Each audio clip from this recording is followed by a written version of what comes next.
19 de la mañana, Javier, y como ya lo habíamos mencionado antes de la pausa, estamos con el congresista Carlos Bruce y con el abogado Johnny Sass Frisburga. A propósito, vamos a hablar de ellos de un proyecto de ley presentado por el congresista Bruce que busca fiscalizar a los presidentes regionales. Vamos a ver que nos cuente el propio actor de qué se trata. Congresista Bruce, muy buenos días. Buenos días. Bueno, sí, lo que ha ocurrido en el país es que la creación de los gobiernos regionales ha sido posterior a la elaboración de la Constitución. Entonces, estos gobiernos regionales y sus presidentes no están comprendidos dentro de la función fiscalizadora que la Constitución le asigna al Congreso. Entonces, ¿qué ocurre? Mientras que un ministro de Estado es citado al Congreso y ya está obligado a asistir, puede ser interpelado y puede ser censurado, un presidente regional no. Y si no le da la gana, no asiste ni siquiera a las citaciones del Congreso. ¿Y qué ocurre? Que gran parte del presupuesto nacional, es decir, los dineros de todos los peruanos, ahora lo manejan los presidentes regionales. No lo voy a llenar de cifras, pero para darles un ejemplo.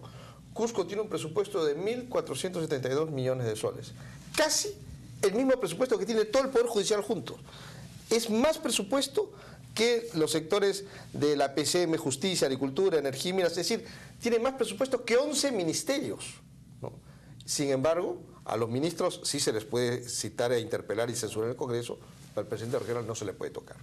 Entonces, lo que establece este proyecto de ley, que es una modificación constitucional, es que el Congreso pueda citar a los presidentes regionales, así como se cita con los ministros, se les pueda interpelar y se les pueda censurar eventualmente. Ahora una persona dice, oiga, pero el presidente regional es elegido por voto popular, ¿cómo lo van a censurar? Oiga, la Constitución establece que el Congreso puede censurar al presidente de la República. ¿Eso no es rol de la Contraloría para revisar las cuentas, los gastos que hace una autoridad política? También, ¿no? Igual que los ministerios. La Contraloría puede fiscalizar a los ministerios, el Congreso también. Pero le doy un ejemplo. La Contraloría tiene un presupuesto de 310 millones de soles.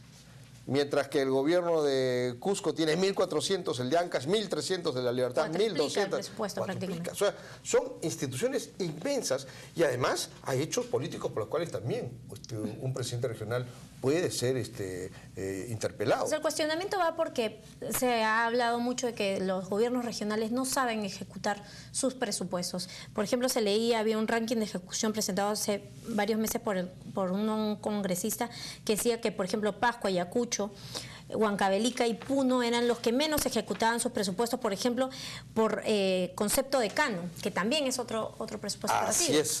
Entonces, eso, por ejemplo, la Contraloría no fiscaliza la ejecución presupuestal, sino fiscaliza que lo que se ha gastado esté bien gastado. Pero el Congreso sí puede decirlo, usted presidente regional, usted que se dedica a hacer huelgas y todo lo demás, ¿por qué no ha gastado su presupuesto que tiene asignado? ¿Por qué no ha mejorado la calidad de vida de la gente con los dineros que tiene asignados? Entonces, vemos que los dineros de los peruanos que ahora se asignan a los gobiernos regionales no son fiscalizados por el Congreso, mientras que los ministros sí. Entonces, este proyecto de ley lo que plantea es algún tipo de equidad para que todo aquel funcionario que maneje dinero de todos los peruanos, es decir, que sea parte del Ejecutivo, porque los gobiernos regionales es parte del Ejecutivo, es una instancia distinta a nivel nacional, pero es parte del Ejecutivo, puedan y deban ser fiscalizados. El doctor Sass Fris nos acompaña también aquí en la mesa de conducción para decirnos